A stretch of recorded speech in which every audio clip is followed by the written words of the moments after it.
Good morning students. How are you? Today's topic is profession. बेटा आज हम revision करेंगे और रिवीजन में हम फर्स्ट चैप्टर में इकोनॉमिक एक्टिविटी में प्रोफेशन स्टार्ट करने जा रहे हैं.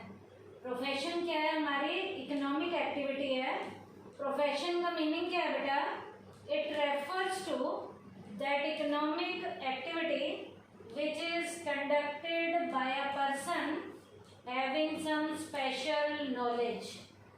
बेटा प्रोफेशन एक ऐसी इकोनॉमिक एक्टिविटी है जिसको शुरू करने के लिए एक इंसान के पास स्पेशल फील्ड की नॉलेज होनी चाहिए एंड स्किल, उसके अंदर वो क्वालिटी भी होनी चाहिए, वो टैलेंट भी डेवलप होना चाहिए, which is used impartially to serve various sections of the society, ताकि अपनी उस नॉलेज और स्किल से वो बेटा समाज के जितने भी सेक्शन हैं उन सब सेक्शन के लोगों को अपनी नॉलेज का यूज़ करते हुए और अपनी स्किल का यूज़ करते हुए वो सोसाइटी के लोगों को अपनी जो है वो सेवाएं दे सके, जिसके ज़रिए अपने उस काम में वो अपनी स्पेशल नॉलेज का और स्किल का यूज़ करेगा और बिना किसी पक्षपात के वो समाज के लोगों को अपनी सेवाएं देगा, जिसमें वो अपनी स्पेशल स्किल और अपनी नॉलेज का यूज़ करेगा. प्रोफेशन एक तरीके की इकोनॉमिक एक्टिविटी है.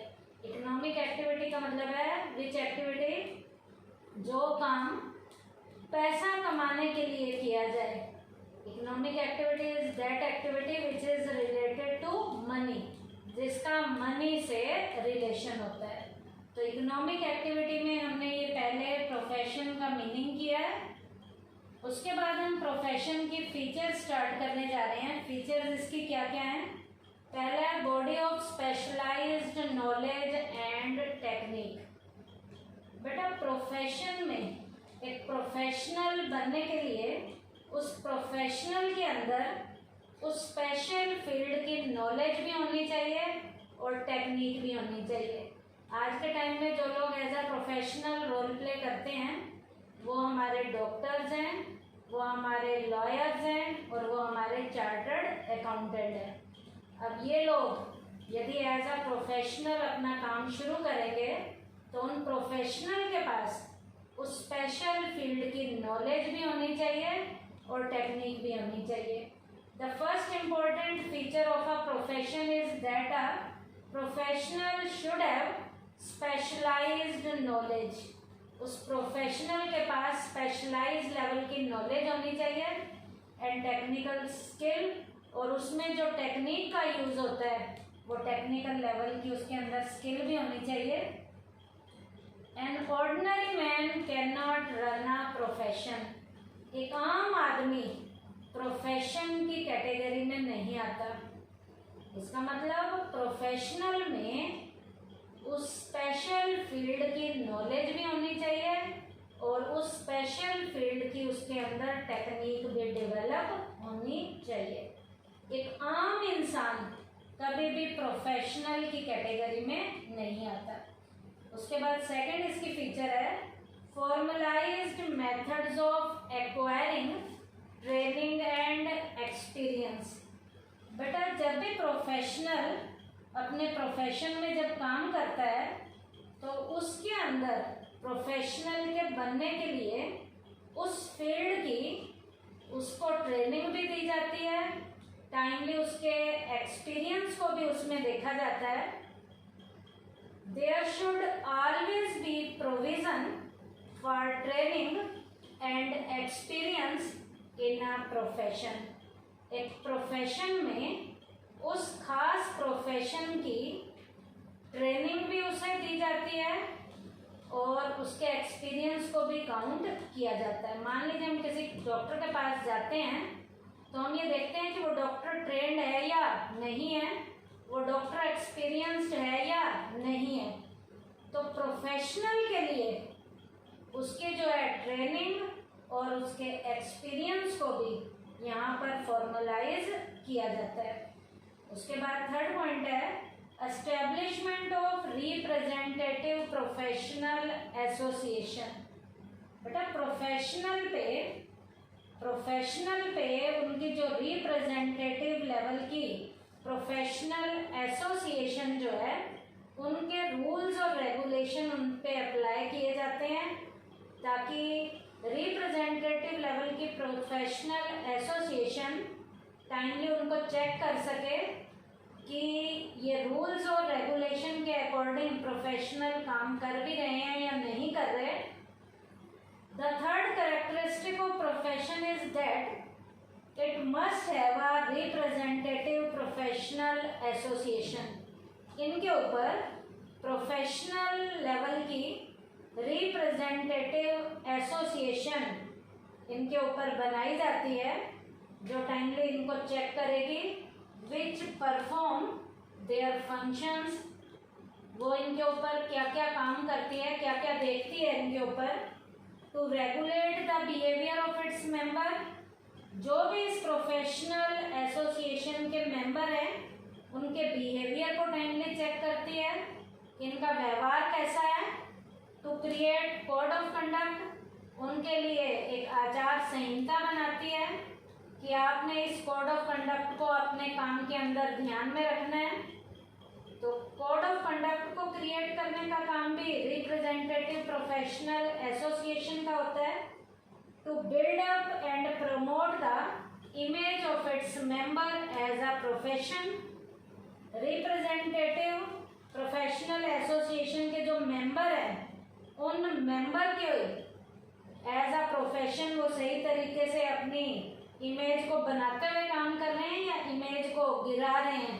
तो टाइमली उनकी इमेज की भी जो मेंबर्स हैं एज अ प्रोफेशनल काम कर रहे हैं उनकी इमेज को भी चेक किया जाता है कि इनकी इमेज जो है सही तरीके से ये काम कर भी रहे हैं या अपनी सर्विसेज लोगों को घटिया सर्विसेज तो नहीं दे रहे। तो ये देखने का काम भी प्रोफेशनल एसोसिएशन जो रिप्रेजेंटेटिव है वो इनका ध्यान देती है।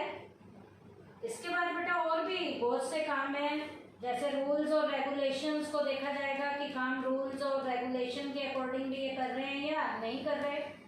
ये प्रोफेशनल लेवल के एसोसिएशन टाइमली इन प्रोफेशनल के टाइम की चेकिंग करती है, और जो प्रोफेशनल इनके रूल्स और रेगुलेशन के अकॉर्डिंग जो बोर्ड ने बनाए हैं उसके अकॉर्डिंग काम कर रहे होते हैं उन्हें तो कुछ नहीं कहती, लेकिन जो उनके अकॉर्डिंग काम नहीं कर रहे होते उनके लाइसेंस को भी कैंसिल कर दिया जाता है।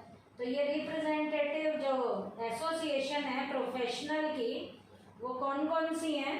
बार काउंसिल जो है वो लॉयर्स के लिए बनाई गई है। मेडिकल काउंसिल जो है हमारे डॉक्टर्स के लिए बनाई गई हैं। ऐसे ही हमारे मैनेजमेंट से रिप्रेजेंटेटिव जो एसोसिएशन है जो हमारे चार्टर्ड अकाउंटेंट से रिलेटेड उनकी एसोसिएशन बनाई गई है, वो चार्टर्ड अकाउंटेंट को देखने का काम करती है। मेडिकल काउंसिल डॉक्टर्स को देखने का काम करती है। बार काउंसिल लॉयर्स को देखने का काम करती है।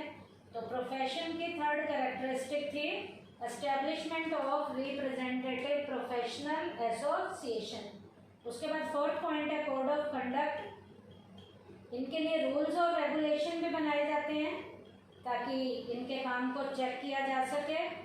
इनके काम करने की पॉलिसीज भी बनाई जाती हैं। Members of a profession are bound to follow a code of conduct. जो भी प्रोफेशनल एसोसिएशन के मेंबर होते हैं उन मेंबर्स को प्रोफेशनल लेवल की रिप्रेजेंटेटिव एसोसिएशन के बनाए गए कोड ऑफ कंडक्ट को फॉलो करना पड़ता है। कोड ऑफ कंडक्ट में क्या होता है, इनके लिए पॉलिसीज बनाई जाती हैं, रूल्स प्रोसीजर रूल्स रेगुलेशंस बनाए जाते हैं ताकि ये देखा जा सके कि ये मेंबर इन रूल्स के अकॉर्डिंग प्रोसीजर के अकॉर्डिंग पॉलिसी के अकॉर्डिंग काम कर भी रहे हैं या नहीं कर रहे। और जो नहीं कर रहे होते उनके अगेंस्ट एक्शन भी लिया जाता है, और एक्शन भी इनकी रिप्रेजेंटेटिव लेवल की एसोसिएशन लेती हैं।